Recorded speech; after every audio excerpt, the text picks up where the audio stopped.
Saadia Faruqi, Ella Lyon, Brittany J. Thurman, and Will Hillenbrand. Take it away. Thank you so much. My name is Will Hillenbrand. I'm honored to be here, and I'm so happy to see all of you. This question about finding ideas is the question, I think, for those of us who visit audiences like you, or when we're at schools, they want to know where do you find ideas. And so even after we might have done a presentation that could have taken 35, 45 minutes, that question might come up, and we thought maybe we already told them all about that, because it's a never-ending important question. There are a couple of different, can you hold this for me, Ella, because I want to do a drawing. I'm an artist, so I'm going to go ahead and use a visual example for you, and that is, and you'll be able to work this with your finger plate here in a moment, but I'm just going to draw this, which is a line, right? And then I'm going to connect it with a dot. Right, that's the end of my drawing, because now I'm going to have you do that with your fingers. And this is a quote by Paul Klee. A line, you can do that with me. A line is a dot that went for a walk. You want to try that again? Yeah. A line is a dot that went for a walk. The idea is the dot. Taking it for the walk is what we do after we have that idea. And that's the journey as a reader, that's the journey as a writer. So we have people here today that can tell you more about that, and they're experts because they write in different forms and different genres and different ways that can take that dot and take you for a walk. So we'll just start as we go right down here. So go ahead and tell us about your book. Each one of us will do that, except I didn't bring my book, but I'll fake it. Good morning. Thank you for being here. I'm Saadia Faruqi. I write, you might know me as the author of the Yasmin books, which a lot of people know because they've been there for a while. But this is a new chapter book series that has just kind of started. The book one, Maria Khan and the Incredible Henna Party. So Maria is an 8-year-old, almost 8-year-old girl who is getting ready to have her birthday party, 8th birthday party, and she wants a big birthday bash like her arch enemy / neighbor / classmate, Alexa. Alexa is very rich and always has a huge party with a petting zoo and a magic show and lots of good food. And Maria has a little pizza with her best friend, and that's it. And that is totally unfair, you know. So she wants a big party. Her parents are not in agreement.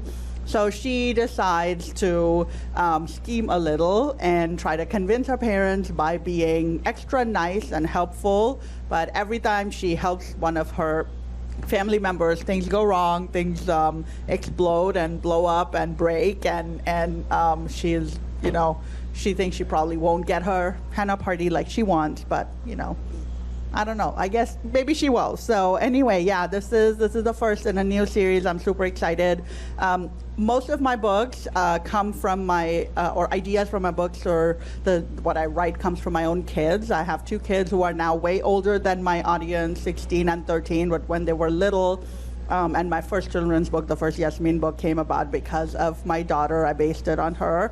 And as she's grown older, as both of them have grown older, I've watched them, and all the weird, unusual, very strange things they've done have ended up in a lot of my books. So that's where a lot of my ideas come from, including this one. My daughter, even now, is very upset about how she doesn't get big birthday parties like her friends. And, you know, like, we don't do that. Just, you know, be happy with what you have. And how she sometimes tries to convince me that's a good idea. She also loves henna, so don't we all? Thank you. Hello, everyone. I'm Brittany J. Thurman. I am the author of Fly. Fly is my debut picture book, illustrated by Anna Kunha. I also urge you to pick up all the books Anna illustrates because she is brilliant.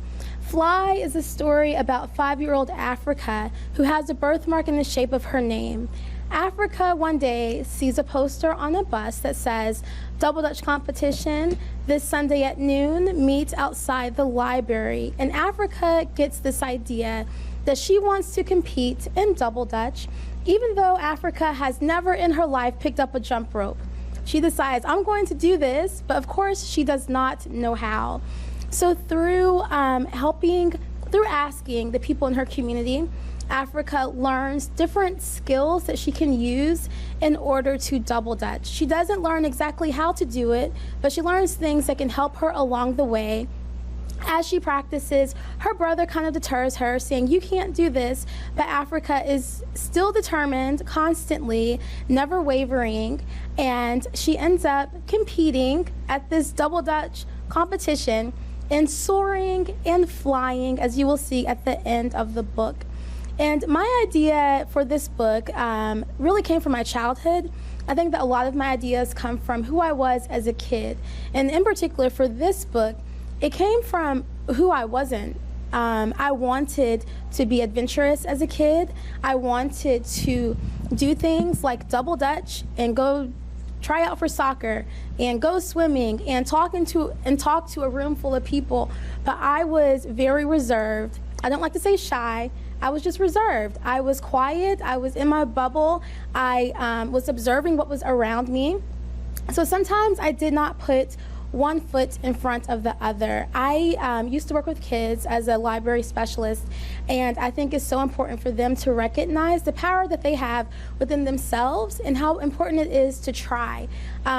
One step forward is what it takes, and if you don't make your goal, that's okay, because you can always try again. And so I hope that that's what kids of all ages, I think picture books are for all ages, no matter who you are, they're for you. But just to try. And I wish that I would have been that person as a kid, but I think I'm that person today, and that's what matters. So that is my book, Fly. I love that book. And This one is also, oh yeah, has fly in it. it does have, yes. One's feet, one's wings. But when I was little, growing up in eastern Kentucky, a little coal town, outside town actually, I wanted to join the circus. And I thought I should get ready so when the circus came to town, I'd have some skills. So I decided I should walk the neighbor's clothesline. Not our clothesline, because my mother would see me out the window and, this would not be good. So Mrs. Haygood lived across the street, and she was just so old. Probably not my age, but I thought she was ancient. And I was sure she took a nap after lunch. Somebody that old would have to lie down. And so I thought I would walk her clothesline. And she saw me, of course, and called Mother, and the clothesline broke. I didn't fall off. Well, I did fall off, but it fell too. So anyway, I just identified with Africa because I had plans, and of course the circus never came to Harlan, even ready as I was.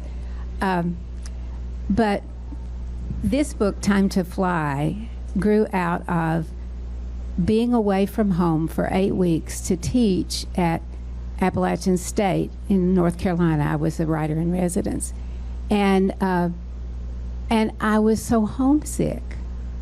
I didn't think I would be so homesick. My kids are grown, so it wasn't like I was seeing them all the time. My husband came to visit, so I did get to see him some. But I was just so homesick, and this phrase came to me: "Nest is best." I wanted my nest. I wanted my community. And so that stayed with me for a number of years. And I don't really write from ideas so much as feelings, and sometimes they come from memories, sometimes they come from something somebody says, or a place I go, or something I read, or a story somebody tells me. And I have this feeling, and that's where the words come from.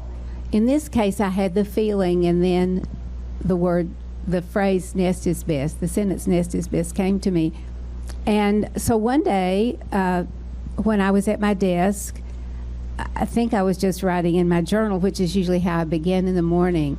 I remembered that phrase, and it came to me, this little voice of the baby bird who doesn't want to fledge. His brother and sister are gone, but he just thinks of every excuse not to do it. I mean, he needs a snack. He's just not ready. The world's too big. The sky's too wide.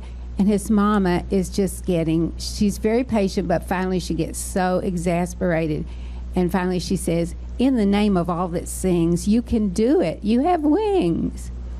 And so I think everybody approaches writing differently. And you'll find your own way. You are finding your own way if you're writing now. So, so the practice, though, of writing every day means you're available when something comes, whether it comes with an idea or it comes with a voice. So that's the story of this book. I'll keep this, you keep that, and I'll take this back. I brought everybody's book but my own, so I just have it right here, which is Mighty Reader. It's a series, and so you stop down, you'll see. I could draw it for you, but I want to tell you the ideas. Ideas come in different ways, and to be specific about this one, this idea for me came as a request. And so, my wife is a kindergarten teacher. I should hold this. My wife is a kindergarten teacher, and one Friday evening, she came home and she was a little off, and so I just kind of waited, and I thought, well, she'll tell me. And she said, you know, I have trouble with this group of students. She said, we have, and I've made a chart, and you know, charts are king in kindergarten, so she made a chart that should do it, right? So she had a chart, and she said, there's a list, there's a reading routine. There are 5 steps, and every day, I know this happens because there's some echo of this everyday thing in my own life, but every day she goes through that reading routine. But the children weren't doing it.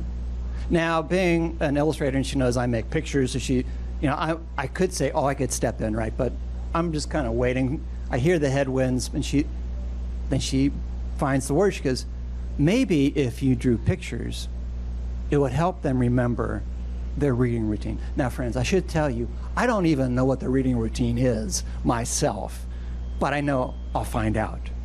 So she tells me what it is, and then I get to work, except I'm thinking, I've worked all week, and this is the weekend, and I'd rather have like a little fun, like today's a little fun for us. So the first thing I drew, and the way I keep ideas are visual, so I have an idea journal. It has words and it has pictures in it, but when she told me this, I drew what I'm going to draw for you right now. All right, Georgella, hold that. Thanks. That's now your stereo. So I drew this in my journal.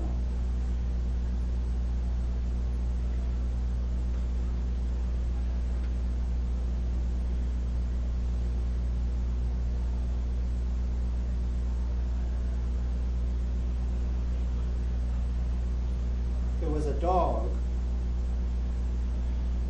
instead of a person. And then, you know, they would have a book. And the cape, so they're superhero. And I thought I could make a character that would be a super reader or a mighty reader. And I liked this idea so much, I didn't show it to her. Because I thought she would say, why did you draw a person? Why did you draw a little girl, a little boy?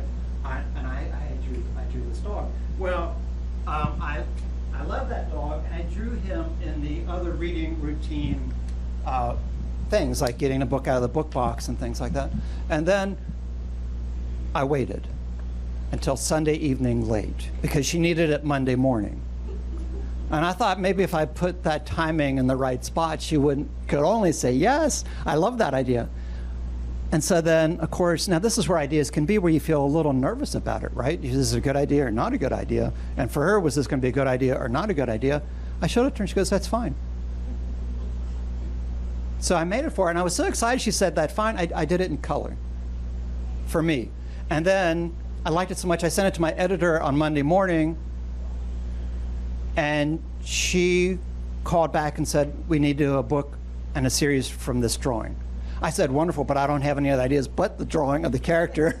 But she said, you'll figure it out. And that's my job. That was the idea. After the idea, by the way, my wife never said the students had trouble with their reading routine ever again, so the drawings must have worked too. So ideas can happen in different ways. And right now you can also find out from what you just heard that each one of our panelists is a great storyteller besides a person that can find ideas. So we found out how they found their idea for this particular book, but now I'd like to rewind the clock to when you were in elementary school, and if you had an idea, did you know it was a good idea, or how did you keep ideas at that time?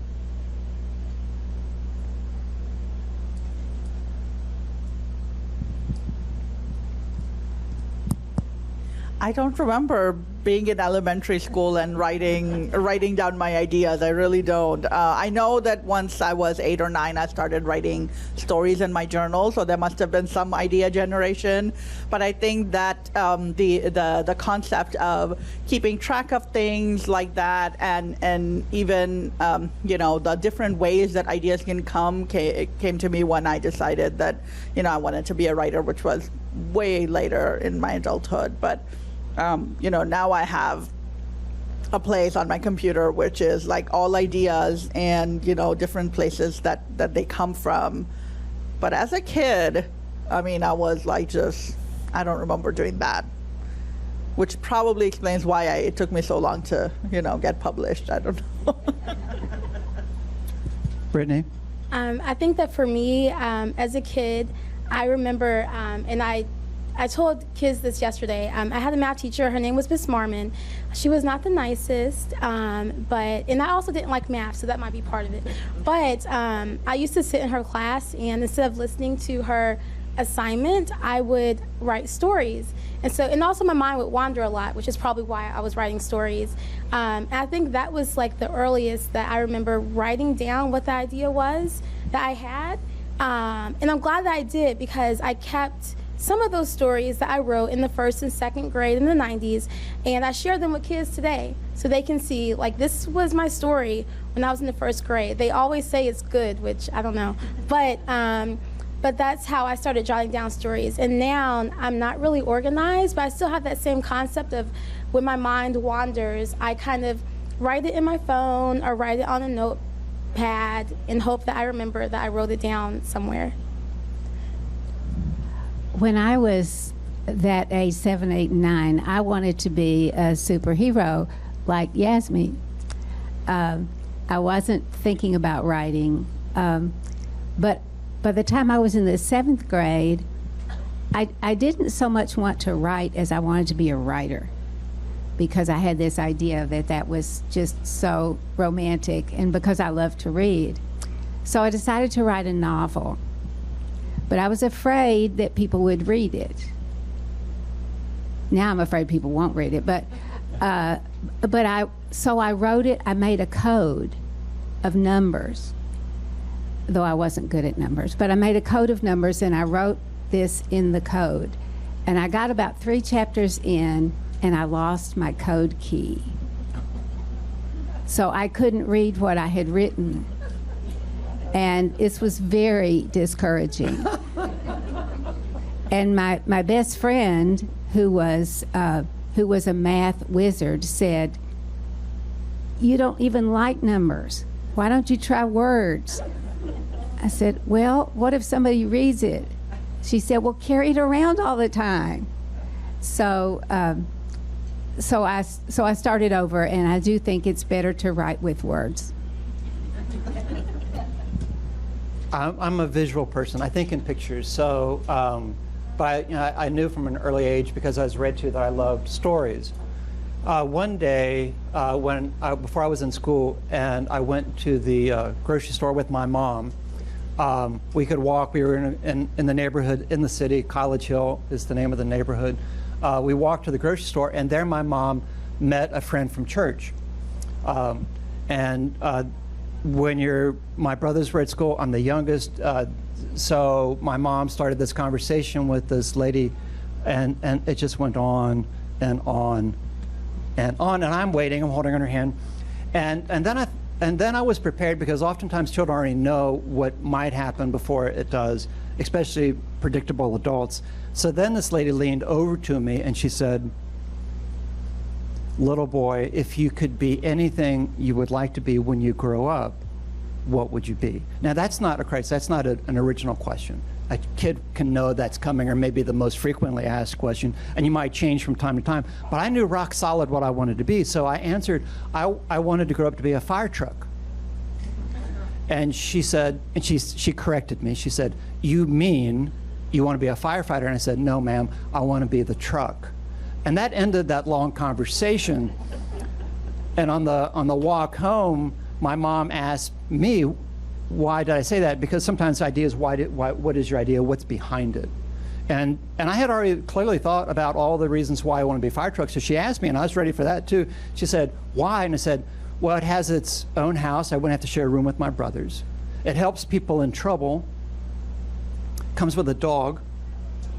And it has a hose in case my brothers ever give me a hard time, I could squirt them down. And fortunately, I never needed to do that. But I think that, for me, being able to think I was going to be a writer or be here on this distinguished panel wasn't a clue that I had in my head, because I'm dyslexic and reading was difficult for me. So thinking that I could actually participate in something like this, although I esteemed it, and I knew books were so important that even though they were hard for me to be able to crack, that's where the good stuff was. And we know that here in this community. We know that for sure. So that's the answer to that question. And now, again, just kind of one by one. An idea is one idea, but we need more than one idea to do a book, right? Is that right? I guess you can tell me. I don't know. I think you need one good idea, but you should have several to kind of, choose the best one. I call it brainstorming, which, I mean, everyone calls it brainstorming, but for me, it's really like, putting your brain through the motions of thinking, and I do a lot of plotting and planning of a book before I get to writing the book. I get a lot of ideas like you, where they come from other people, especially when it's a series. For example, the Yasmin series, kids will send me messages, can Yasmin do this and can Yasmin do that? And sometimes I'm like, no, I don't really think she can, but it's a good idea, thank you.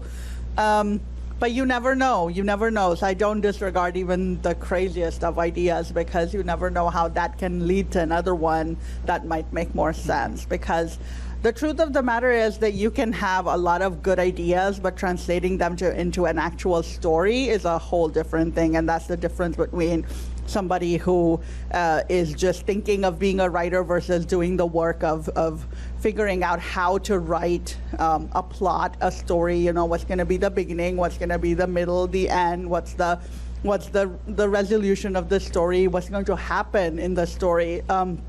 Now I'll tell you an example. With Maria, there's a lot of, she wants to have a henna party, but what actually happens? How does she get from the fact that she is throwing a tantrum about having a henna party to her actually getting or not getting one, and what happens in that whole series of sequence of events? So ideas are important, but they can also really fizzle out and not get anywhere and not be anything if you don't do the hard work of actually working on them. I agree. I also think that a book can stem from one idea, but then that one idea branches out into a multitude of other ideas. I went to grad school for dramatic writing, and I remember my professor always saying to merge like 2 or 3 things that you like. And so sometimes I would just pull, at the time, like random things like robots and furniture. I don't know. But just like those things together can make an interesting story. And with Fly, with Africa, it is the idea of her doing double Dutch. But I think that the idea goes deeper than that.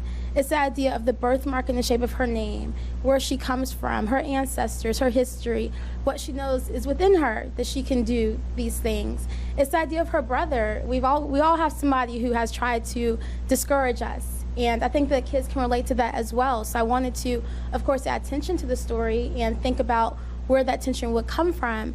It's the idea of her friends and her community. And when I was writing Fly, in any story, or really anything I do, I always try to think about the community that's around us and the people that help us, because I think it's great for children to understand the helpers that are around, the good people that are around that can help us out. So I think that one story can have a multitude of ideas, and more than one idea adds nuance and depth to the story that you're trying to tell.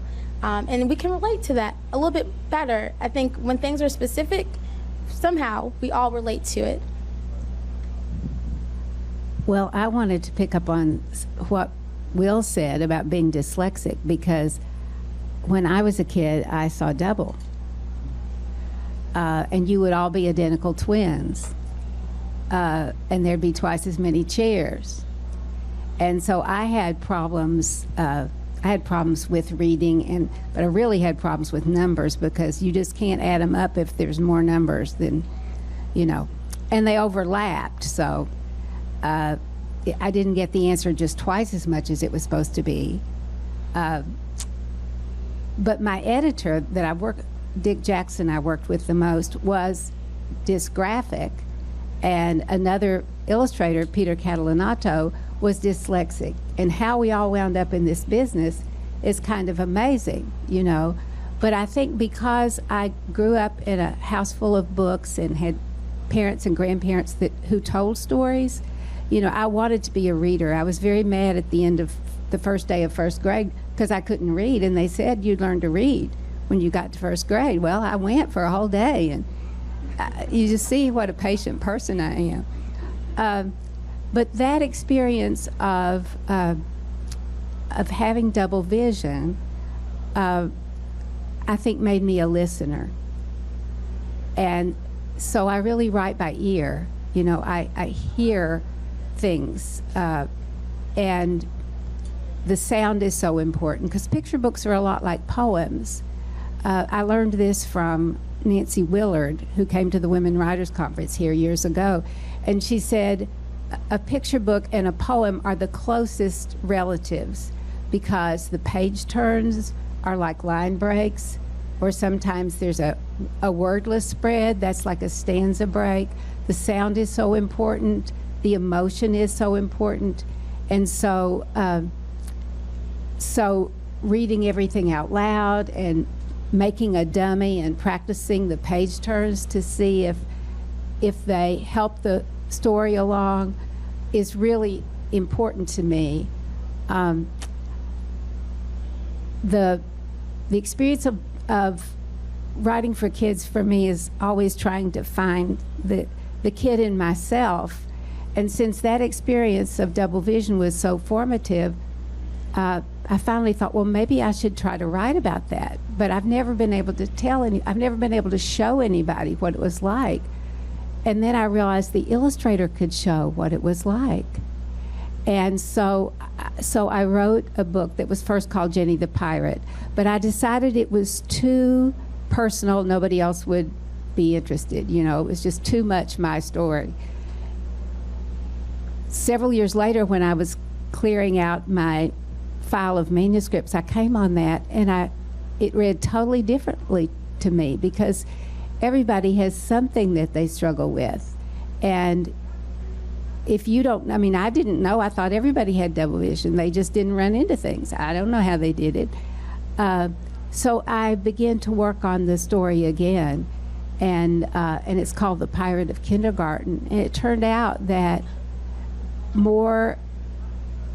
as so often when we write something that's really personal, we find that people really connect.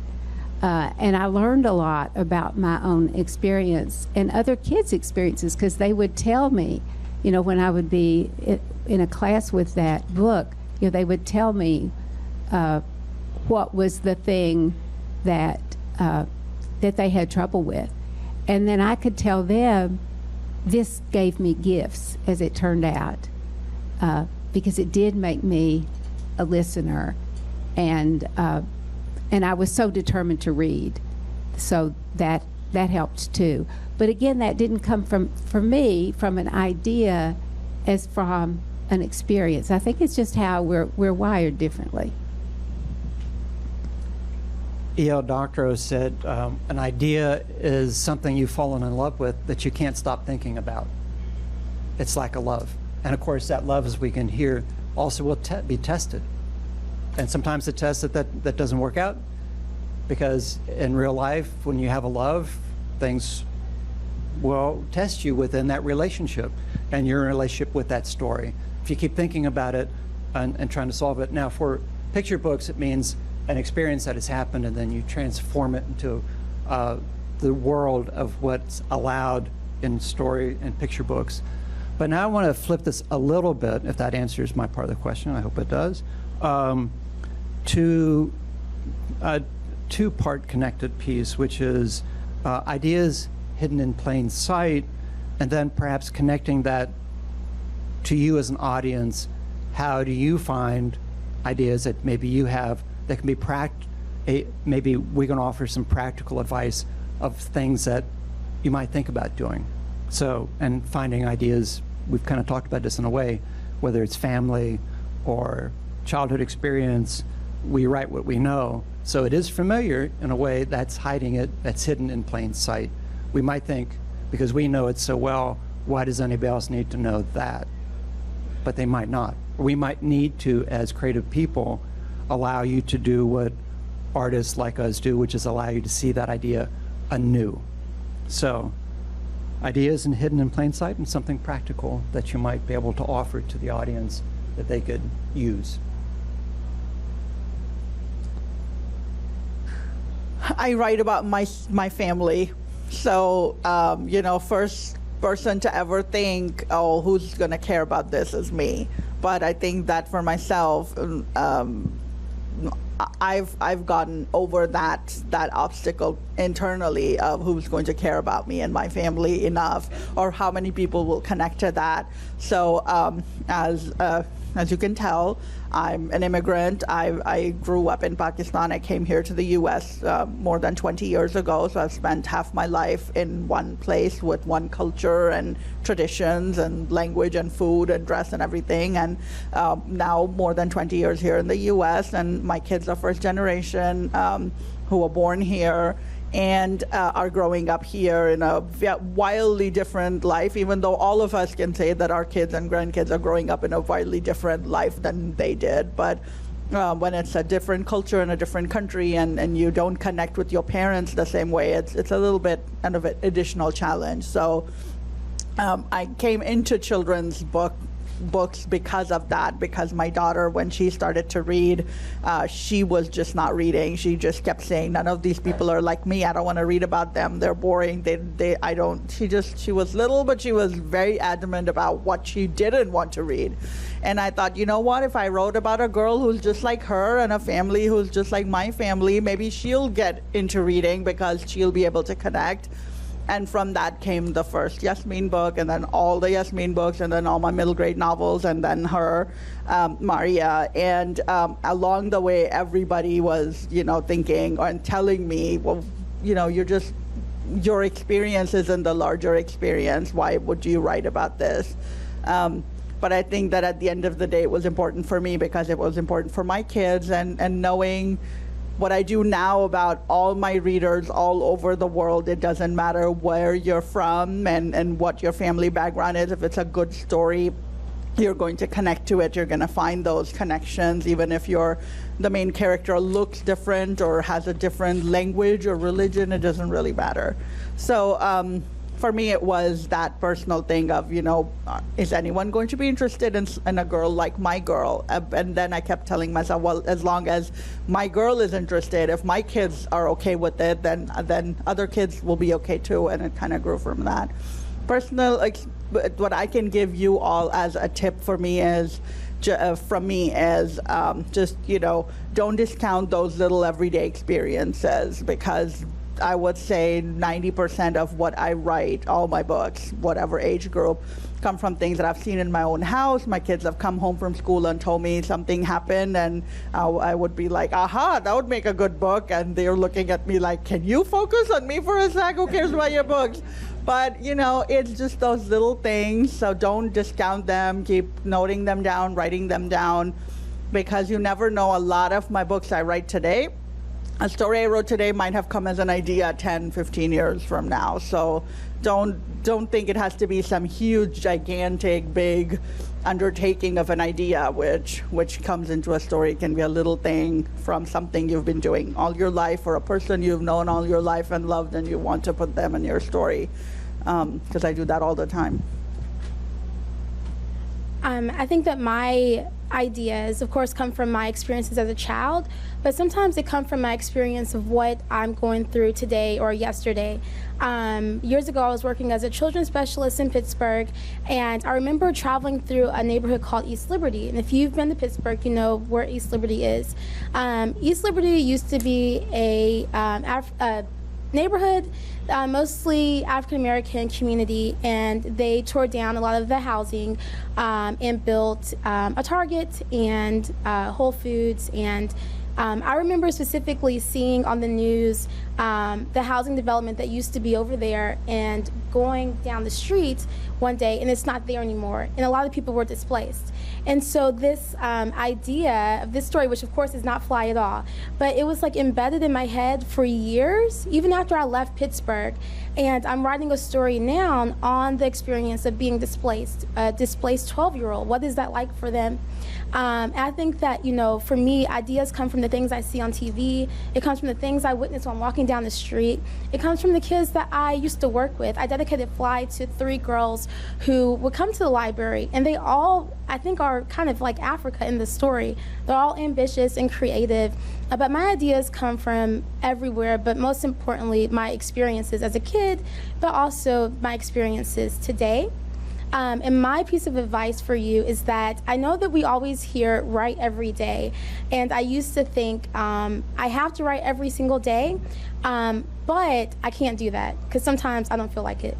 But what I realized is that it's not about writing every day, but it is about thinking about your idea or your story in some way every single day. So if you have a story or idea in your head, you can go for a walk and think about it. And I consider that part of the writing process. You can read a book and for fun or to help you hone your craft, and that is part of the writing process. You can write on your break at lunch, on your phone. I used to write down chapters and scenes on my phone. I used to take the bus to work in Pittsburgh, and on that bus ride, I wrote a novel in verse. Writing can happen any place, and it doesn't have to be you sitting at your desk, because sometimes that's boring. To just sit at your desk and write. We can make this experience fun. It should be fun. And then I think it's easier to get to the end that way.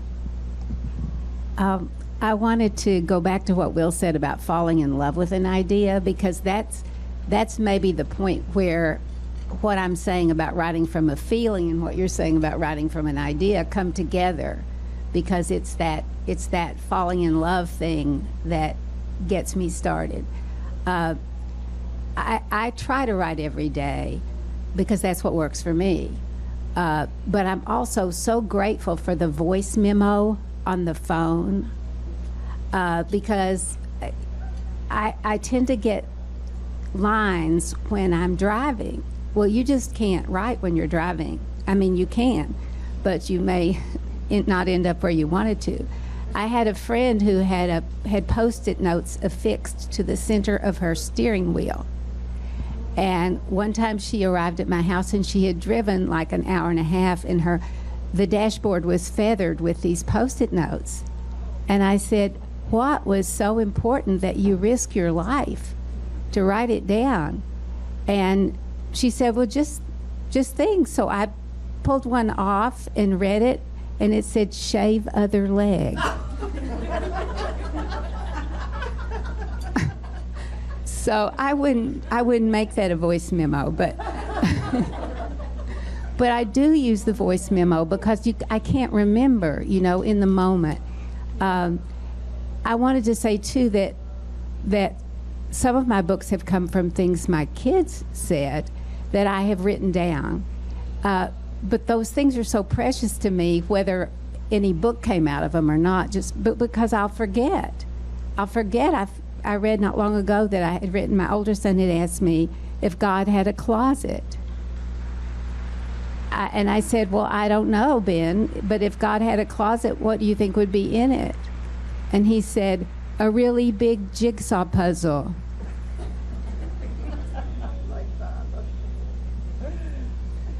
So that took me right back to all the questions that he asked. So I think you keep these treasures, and from them writing comes. But again, everybody has to find their own way. And so maybe you'll have questions about your own way. We're Teflon people.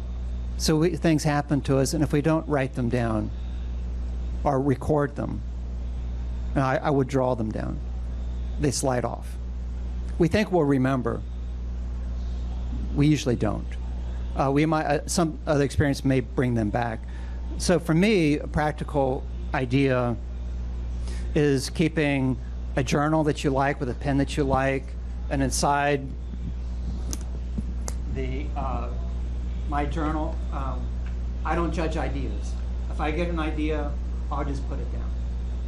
And if I keep thinking about it, or if I'm wondering, do I have any ideas today, I'll flip through it and think, oh, I forgot. Well, maybe, so I have it. So that's where I don't have that sticky surface like Teflon. This allows it to stick.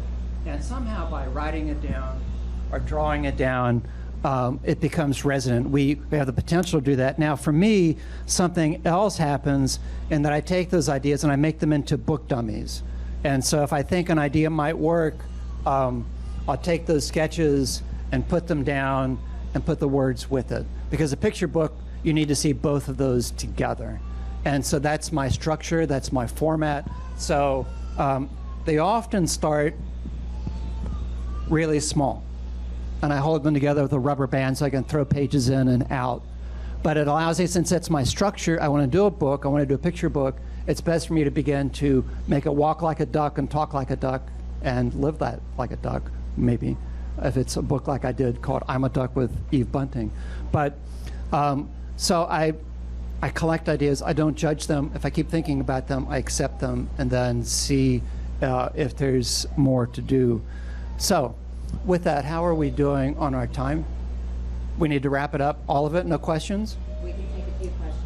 All right, we can take a few questions. So if you have a question, you can raise your hand.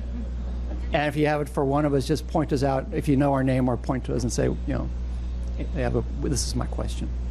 Did we talk all of your questions out? Yes. It definitely led me into drawing, but I didn't know I was dyslexic until I was in college. And so, and it was at that point that I went back to my grade school. This is a longer story, I'll condense it.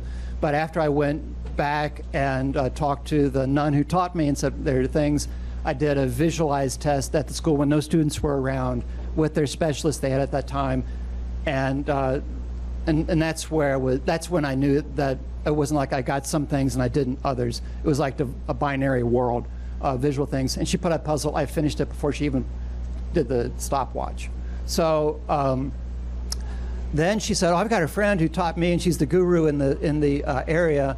She's at Mount St. Joe. Would you like to go see her? And I can tell you that when I did this testing, I walked backwards to it. I didn't want to do it, but I also wanted to know. So when she said, do you want to see the specialist? I said, yes. And, you know, and it's the lovely sister at Mount St. Joe. And so I set up an appointment and I had it set up. I kind of walked backwards into her beautiful book-filled room. And she said, you know, there's nothing wrong with your mind, but the way you record your ideas, you've solved a lot of those problems, and you're actually a problem solver. This disability has given you that gift. And then she reinforced it. She goes, God gave you this gift, Mr. Hillenbrand. And I was sarcastic at that moment. And I'd been around with nuns for a while, so it wasn't unfamiliar territory. And I said, but sister, can I give it back? because for every day I was wishing I didn't have this. And she reminded me, like every good nun does, or every good teacher, that this is a gift. Because she said, and she reinforced it, because she said, this is going to allow you to see the world in a unique way. And your job will be to do that for others. And then I took my tail between my legs and walked out, thought, how am I going to do that? But she was absolutely right. And I think that oftentimes the challenges that we have, and we all have them individually, that are the thing that we think will define us, may, but if we're creative, we'll define it. And that's not the end of the story, right? It shouldn't be for us. But it may be for us today, because I'm giving the signal that our time is up. Now, I mean, just to say, before this is wrapped up, and this is the wrap up, wasn't this so much fun? I'm so glad you were here. And after what we've been through and what we still have ahead of us, if we're not pulled together by our love of story and who we are and the richness we get by the diversity of voices, we're not going to understand or love the cornucopia that life affords us. And we have that through story and being here for each other. Thank you for being here for us today.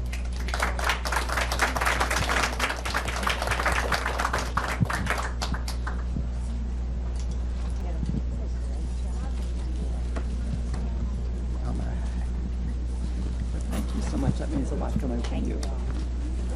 I think we gave some things.